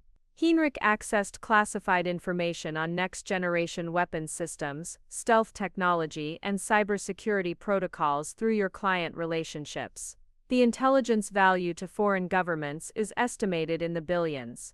The revelation that my freelance graphic design work had provided Heinrich with access to state secrets felt like carrying responsibility for national security breaches. Every marketing brochure I'd created for defense clients had potentially exposed American military advantages to hostile foreign powers. Svetlana's medical intelligence gathering was equally comprehensive, Agent Martinez continued. She used Thomas's hospital credentials to access research on biological weapons countermeasures, pharmaceutical development for military applications, and experimental treatments that could advantage foreign military medical programs. Thomas absorbed this information with the clinical detachment he used during complex surgical procedures, but I could see the weight of responsibility in his eyes. We'd both been unknowing accomplices in espionage operations that had compromised American strategic interests across multiple critical sectors. The prosecutors need your testimony to establish how Heinrich and Svetlana gained access to classified information, Agent Martinez explained. Your personal relationships with them are the foundation of the espionage charges. Without your testimony, they can only be prosecuted for financial crimes. The pressure to testify effectively felt enormous. Heinrich and Svetlana's prosecution for espionage, rather than simple fraud, would send a message to other foreign intelligence services about the consequences of using marriage relationships to infiltrate American security systems. Director James Crawford from the FBI's Counterintelligence Division joined our briefing, his presence indicating the national security importance of our case. At 58, he carried the authority of someone who'd spent decades protecting American interests from foreign intelligence threats. Your accidental discovery has provided us with our first comprehensive view of this type of long-term infiltration operation, Director Crawford explained. Foreign intelligence services have been using romantic relationships to gather American secrets for decades, but we've never had inside access to their methods and objectives. The briefing materials he shared painted a picture of systematic vulnerability in American security. Hundreds of foreign operatives were likely operating similar marriage-based intelligence schemes, targeting American professionals with access to sensitive information or valuable assets. Heinrich and Svetlana's prosecution will establish legal precedent for treating marriage fraud as espionage when it's used to gather classified information, Director Crawford continued. Your testimony could protect thousands of Americans from similar targeting by foreign intelligence services. The weight of national security implications was both empowering and overwhelming. Thomas and I had evolved from crime victims to key witnesses in establishing legal frameworks that would protect American interests from future foreign intelligence infiltration. The defense will argue that Heinrich and Svetlana were motivated by financial gain rather than espionage objectives, Agent Martinez warned. They'll claim the classified information access was incidental to their criminal fraud rather than the primary mission. That evening, in our continued federal protection, Thomas and I reflected on the transformation that had defined the past month. We'd evolved from naive crime victims to key witnesses in protecting American national security interests. Do you think we'll ever feel safe in normal relationships again? Thomas asked, voicing the question that had haunted both of us since learning the true scope of Heinrich and Svetlana's deception. Maybe safety isn't about trusting completely, I replied. Maybe it's about being smart enough to recognize when trust is being exploited. The foreign intelligence operatives who'd infiltrated our lives had taught us that sophisticated deception was possible, but they'd also demonstrated that careful observation and strategic thinking could expose even professional spies when they became overconfident.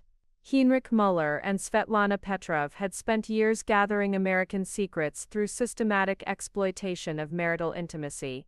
Their prosecution would establish legal precedent protecting thousands of Americans from similar foreign intelligence targeting. But more importantly, their conviction would prove that American citizens were capable of fighting back effectively when their trust was betrayed and their national security was threatened. Sometimes, the best defense against professional spies was simply refusing to remain passive when something felt wrong. The suburban wife who'd answered a wrong phone call had accidentally become a guardian of American national security. The responsibility felt enormous, but so did the satisfaction of ensuring that Heinrich and Svetlana would spend their remaining years in federal prison rather than gathering secrets for hostile foreign powers. The trial began on a gray November morning, exactly 6 weeks after I'd found those Dubai boarding passes that had started this entire nightmare. The federal courthouse buzzed with media attention as reporters covered what they dubbed the marriage spy ring case. Thomas and I entered through a secure entrance, surrounded by federal marshals who'd become our constant companions. Heinrich sat at the defendant's table wearing an orange jumpsuit that stripped away the sophisticated facade he'd maintained throughout our marriage. Without his expensive suits and carefully groomed appearance, he looked smaller and more ordinary than the commanding presence who'd shared my bed for 12 years. The transformation was both satisfying and disturbing. Svetlana occupied the adjacent chair, her platinum hair pulled back severely and her elegant composure replaced by the kind of institutional anonymity that federal detention imposed on all inmates. The woman who'd manipulated Thomas with refined sophistication now appeared as just another criminal defendant facing life imprisonment. The prosecution calls Rachel Blackwood to the stand, announced Assistant U.S. Attorney Chen, her voice carrying the authority of someone who'd built her career prosecuting national security cases. Walking to the witness stand felt like crossing a bridge between my former life and whatever future awaited beyond this trial. The courtroom was packed with federal agents, congressional staffers, and intelligence community observers who would use our testimony to assess ongoing threats to American security. Mrs. Blackwood, please describe the defendant's interest in your professional relationships with defense contractors. Attorney Chen began, establishing the foundation for espionage charges that would determine Heinrich's sentence. I testified about Heinrich's systematic questions regarding my graphic design clients, his requests for marketing materials related to classified projects, and his apparent fascination with defense industry timelines and personnel. The pattern of intelligence gathering became clear as I described conversations that had seemed like spousal interest but were actually professional espionage activities. Did the defendant ever request specific technical information about your client's classified projects? Attorney Chen asked. Frequently, I replied, consulting notes I'd compiled during weeks of counterintelligence debriefings. He asked about weapons system development schedules, cybersecurity protocol implementations, and which employees had access to classified information. At the time, I thought he was showing interest in my work. Heinrich's defense attorney, Jonathan Reeves, approached cross-examination with the aggressive strategy we'd been warned to expect. Mrs. Blackwood, isn't it true that you're exaggerating my client's casual questions about your work because you're angry about his affair with Mrs. Sinclair? The question was designed to portray my testimony as emotional revenge rather than factual evidence, but weeks of preparation had equipped me to respond with clinical precision. Mr. Reeves, your client's questions about classified information went far beyond normal spousal conversation. He specifically requested copies of marketing materials for defense projects, asked detailed questions about security clearances, and showed particular interest in employees with access to sensitive information. But you have no evidence that my client transmitted this information to foreign governments, Reeves countered, attempting to undermine the espionage charges. That's correct, I admitted. But the systematic nature of his intelligence gathering, combined with his false identity as Heinrich Mueller rather than his actual name Marcus Blackwood, suggests professional espionage training rather than casual curiosity. The revelation of Heinrich's true identity had been a prosecutorial masterstroke. Attorney Chen had waited until cross-examination to establish that the man I'd married didn't legally exist, that Heinrich Mueller was a cover identity created by foreign intelligence services. Thomas's testimony followed a similar pattern, documenting Svetlana's systematic intelligence gathering about medical research with military applications, her requests for access to classified pharmaceutical development, and her photography of documents related to biological weapons countermeasures. Mrs. Sinclair consistently steered conversations toward my hospital's research programs. Thomas testified with the clinical precision he brought to complex surgical procedures. She asked about pharmaceutical trials with military applications, biological research protocols, and which doctors had consulting contracts with defense agencies. The defense attempted to portray Svetlana's questions as normal spousal interest in Thomas's medical career, but the systematic nature of her intelligence gathering was clearly documented through hospital security recordings and research access logs that showed unusual patterns coinciding with her inquiries. The pattern of intelligence collection by both defendants demonstrates professional espionage training, testified Dr. Elizabeth Morgan, the FBI's leading expert on foreign intelligence operations. Their systematic approach to gathering classified information through marital relationships follows established tradecraft used by hostile intelligence services. The expert testimony established that Heinrich and Svetlana's intelligence gathering had followed professional protocols rather than casual curiosity, supporting espionage charges that carried life sentences rather than the shorter terms associated with financial fraud. Director Crawford testified about the national security implications of Heinrich and Svetlana's intelligence collection, describing how the classified information they'd gathered could advantage foreign governments in military technology, medical research, and defense strategy.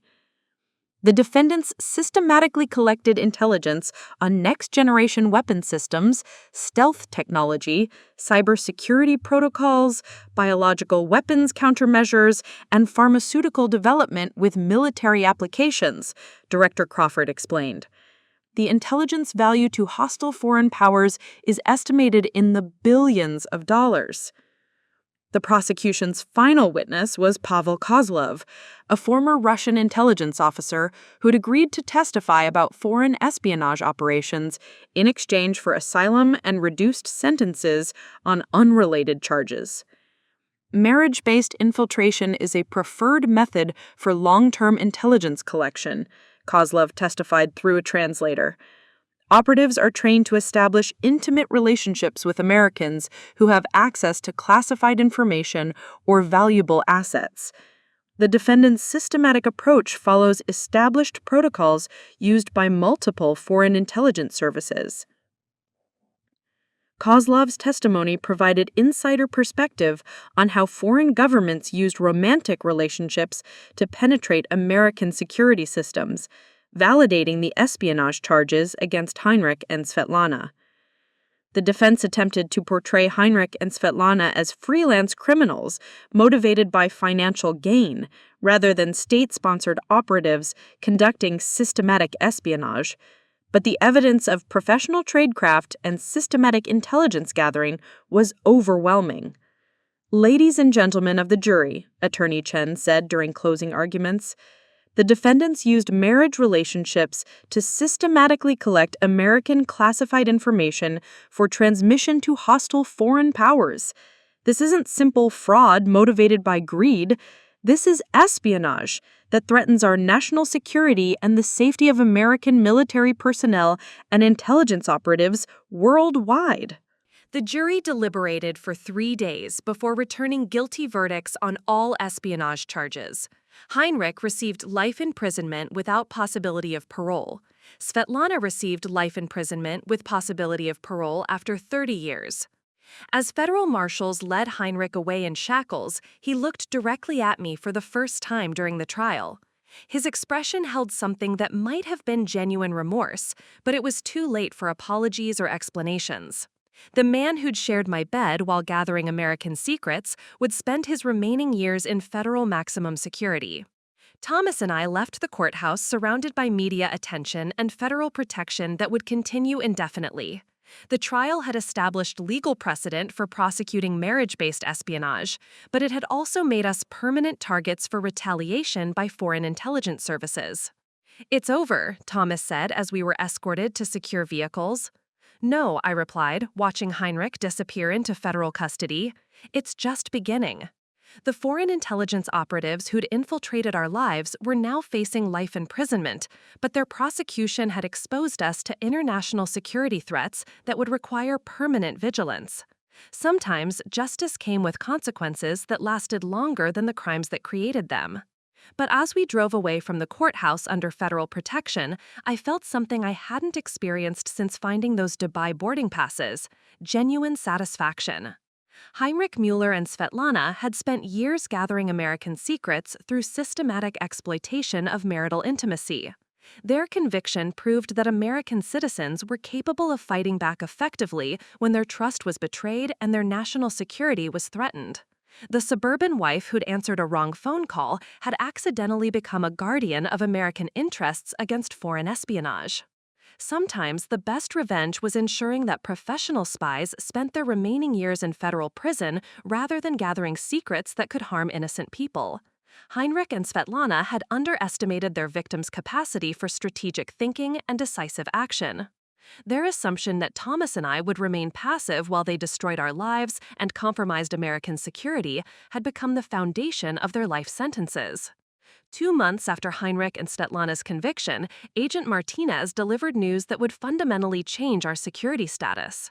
The counterintelligence investigation had uncovered evidence that their espionage network included active cells in 12 other American cities, all using marriage-based infiltration to gather classified information.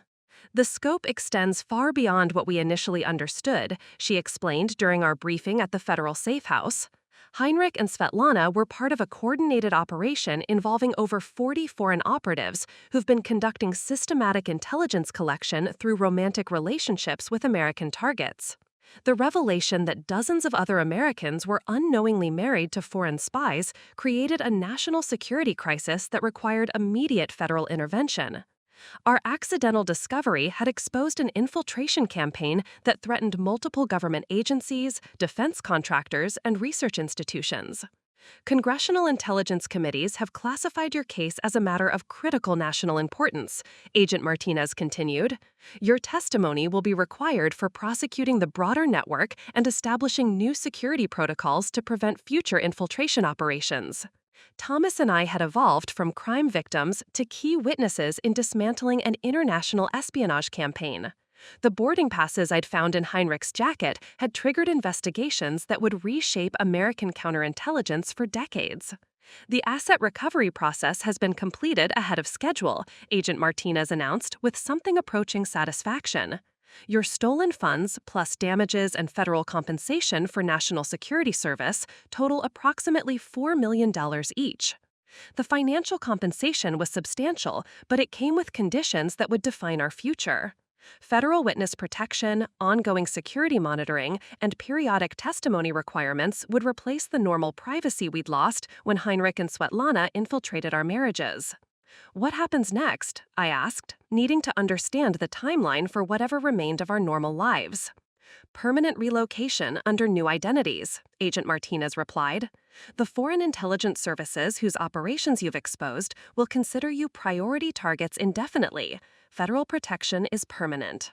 The prospect of spending our remaining years under assumed names in undisclosed locations felt both liberating and imprisoning.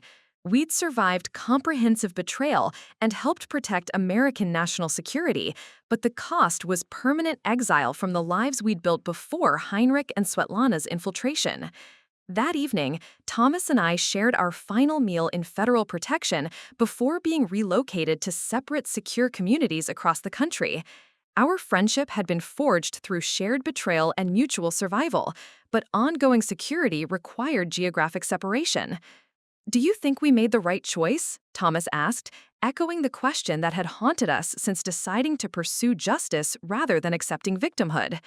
"They were planning to murder us anyway," I replied, the same answer I'd given weeks earlier. "At least this way, we fought back effectively." The foreign intelligence operatives who'd destroyed our marriages and threatened our lives were now serving life sentences in federal maximum security. Their espionage network had been dismantled, their stolen secrets had been recovered, and their infiltration methods had been exposed to prevent future operations. Heinrich Mueller and Svetlana Petrov had spent years gathering American classified information through systematic exploitation of marital intimacy.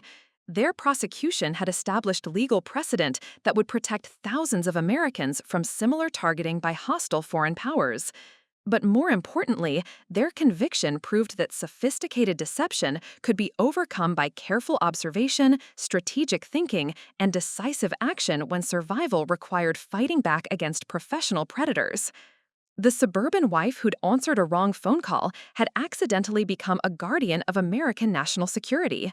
The responsibility had required permanent transformation, but it had also provided the satisfaction of ensuring that dangerous criminals faced consequences that matched their crimes. As federal agents prepared our final relocation, I realized that Heinrich's greatest mistake had been underestimating his victim's capacity for evolution under pressure. His assumption that I would remain passive while he destroyed my life had become the foundation of an international prosecution that dismantled a foreign espionage network. Sometimes justice required becoming someone you'd never intended to be, but sometimes that transformation was exactly what survival demanded.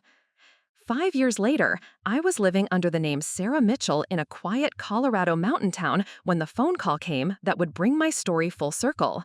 Agent Martinez, now retired from the FBI, contacted me through secure channels with news that would forever close the chapter Heinrich had opened in my life. "Heinrich Mueller died in federal prison last night," she said, her voice carrying the weight of information that had taken years to reach me. "Apparent suicide, though the investigation is ongoing. There's something else you need to know." The news of Heinrich's death created complex emotions I hadn't anticipated. Relief that my primary threat was permanently eliminated, but also a strange sadness for the complete waste of a life that could have been lived honestly instead of through systematic deception. Before his death, Heinrich provided a full confession to federal investigators, Agent Martinez continued. He detailed the complete scope of the espionage network, identified operatives who remain active, and revealed information that will protect hundreds of Americans from future targeting. The irony was profound. Heinrich's final act had been to protect the country he'd spent years betraying, perhaps seeking some form of redemption for the comprehensive damage he'd inflicted on innocent people. His confession included a personal message for you, Agent Martinez said carefully. He wanted you to know that his feelings for you had become genuine over time, that loving you had made him question his mission, and that discovering you'd exposed his operation had been the first time he'd felt proud of someone he'd deceived. The revelation that Heinrich had developed authentic emotions during our fabricated marriage was both heartbreaking and infuriating. If he genuinely loved me, his willingness to destroy my life and plan my murder became even more incomprehensible. Svetlana is also providing cooperation from federal prison, Agent Martinez added. She's helping identify network operatives in exchange for transfer to minimum security. Thomas sends his regards, by the way. He's rebuilding his medical practice under federal protection in Oregon.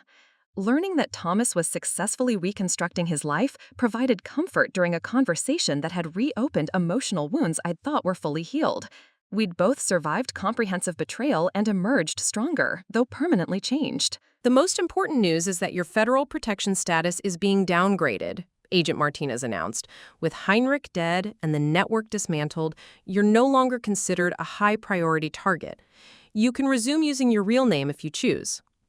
The opportunity to reclaim my identity felt like emerging from a 5-year witness protection cocoon. Rachel Blackwood could exist again, though she would be someone entirely different from the naive suburban wife who'd answered that fateful phone call. There's a final detail, Agent Martinez said. Heinrich's confession revealed that he'd been ordered to eliminate you 3 days after you found the Dubai boarding passes.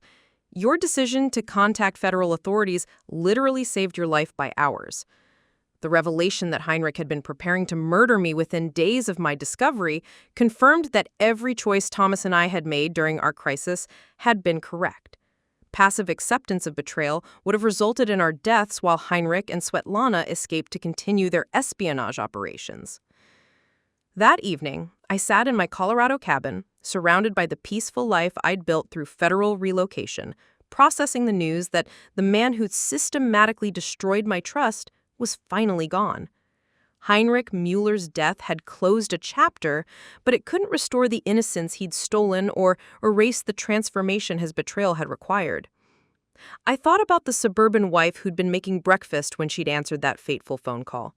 She'd been naive but genuine, trusting but capable of love, vulnerable but ultimately stronger than the foreign intelligence operative who'd underestimated her capacity for strategic thinking and decisive action. Heinrich had spent 12 years gathering American secrets through systematic exploitation of marital intimacy. His death in federal prison was justice for crimes that had threatened national security and destroyed innocent lives. But more importantly, his failed operation had proven that sophisticated deception could be overcome by careful observation, strategic thinking, and decisive action when survival required fighting back against professional predators. The foreign intelligence operative who'd infiltrated my life had finally paid the ultimate price for underestimating his victim's capacity for evolution under pressure.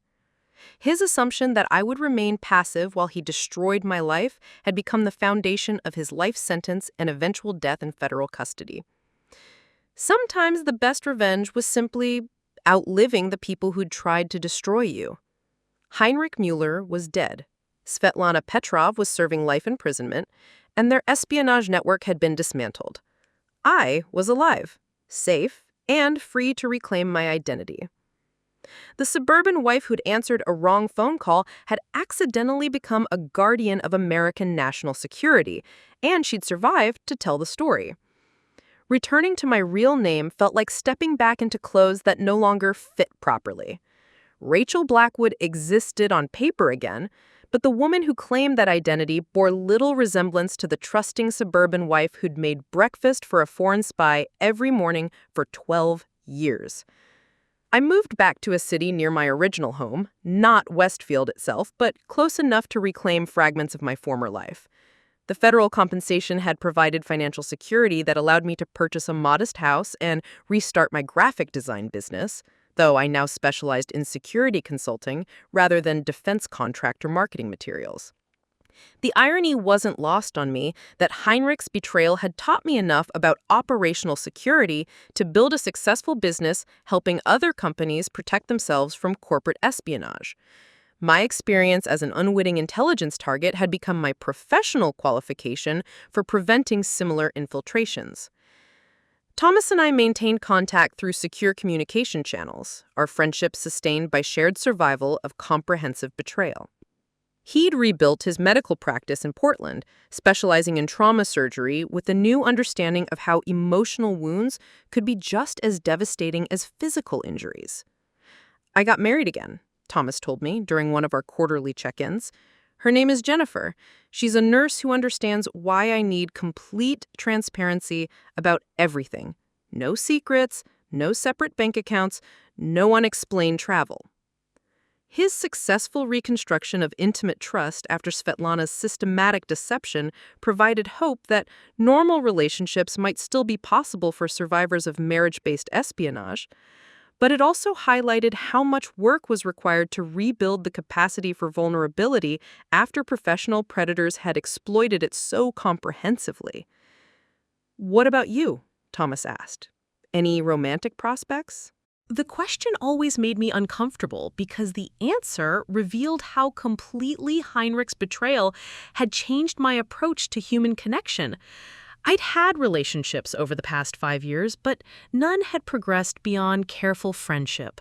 The idea of sharing a home, combining finances, or trusting someone with access to my professional life felt impossible.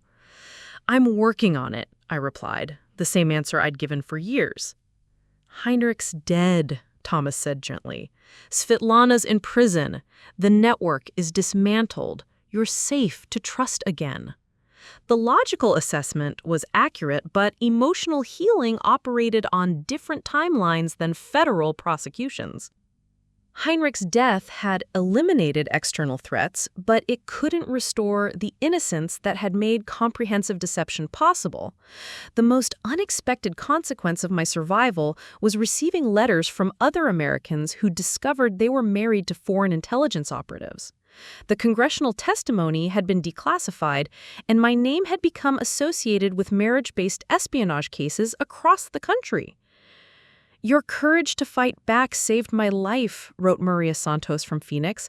"I found your testimony online after discovering my husband was using our relationship to gather information about my work at the defense contractor.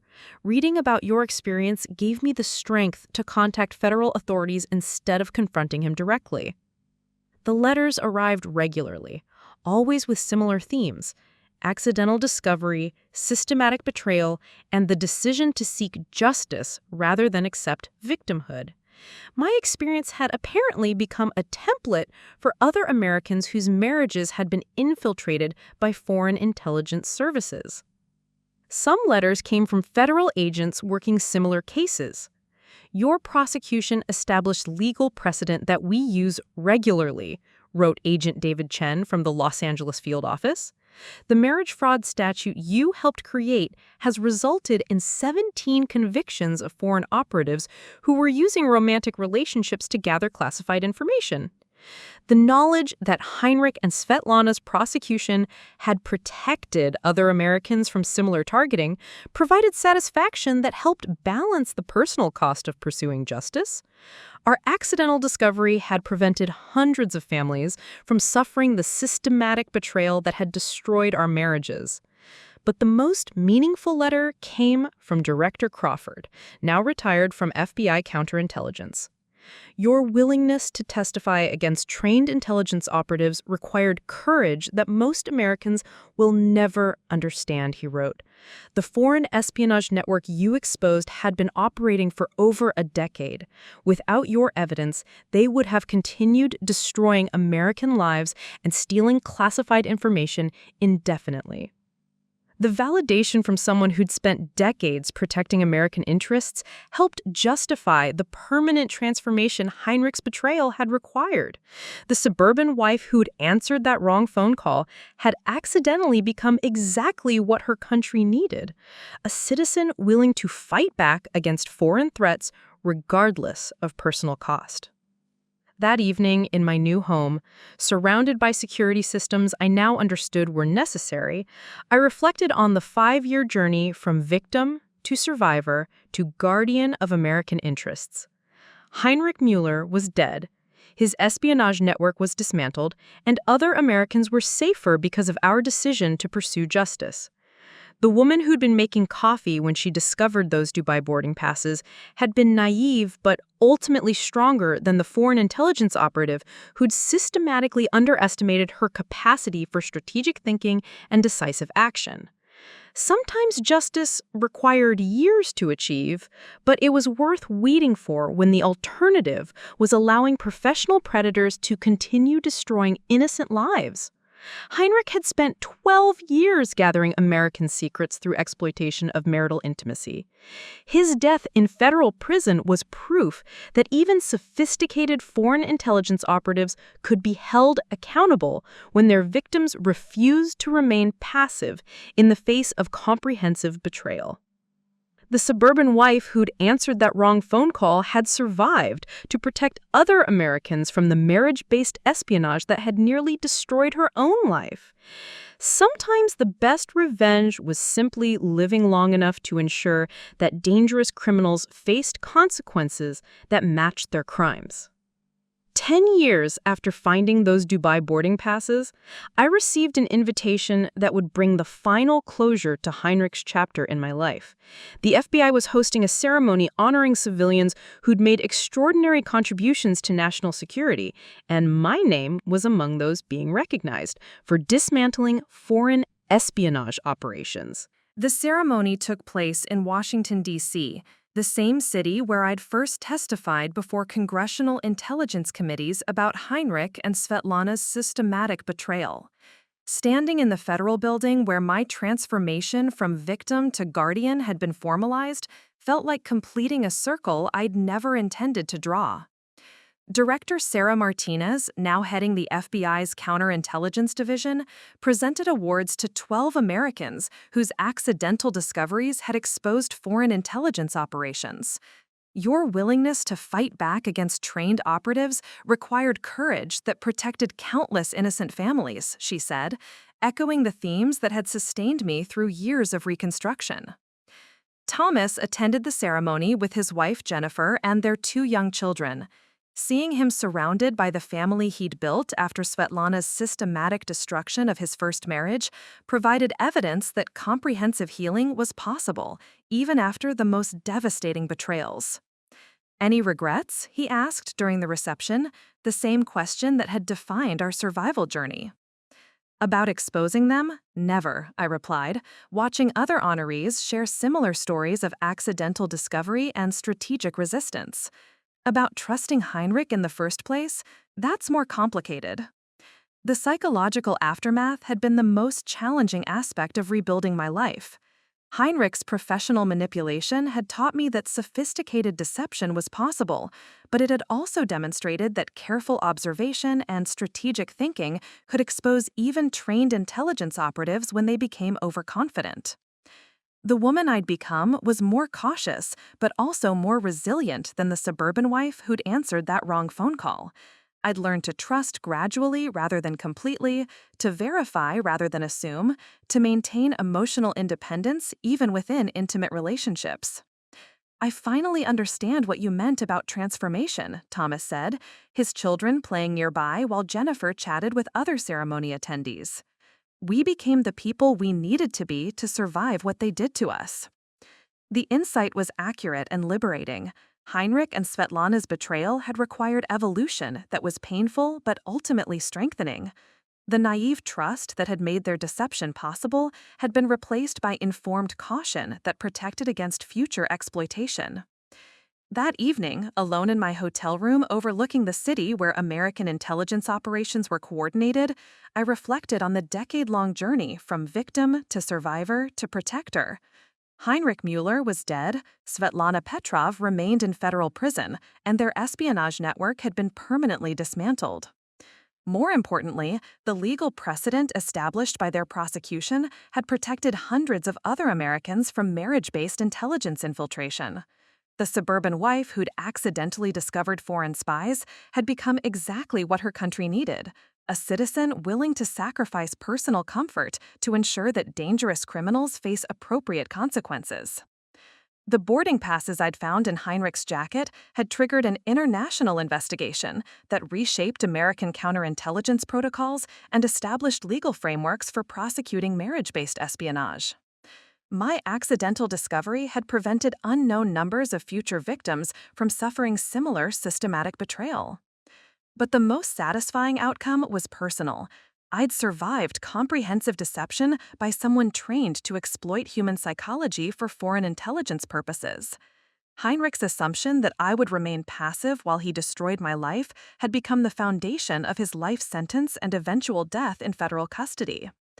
The foreign intelligence operative who'd infiltrated my marriage had finally paid the ultimate price for underestimating his victim's capacity for strategic thinking and decisive action.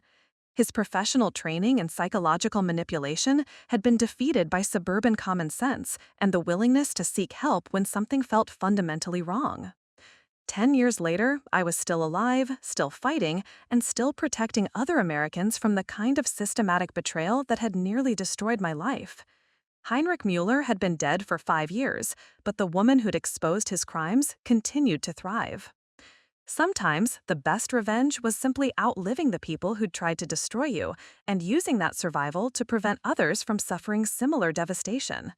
The suburban wife who'd answered a wrong phone call had accidentally become a guardian of American national security.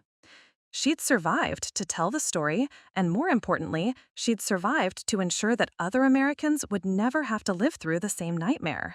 That was justice worth waiting a decade to achieve. Up next, you've got 2 more standout stories right on your screen. If this one hit the mark, you won't want to pass these up. Just click and check them out. And don't forget to subscribe and turn on the notification bell so you don't miss any upload from us.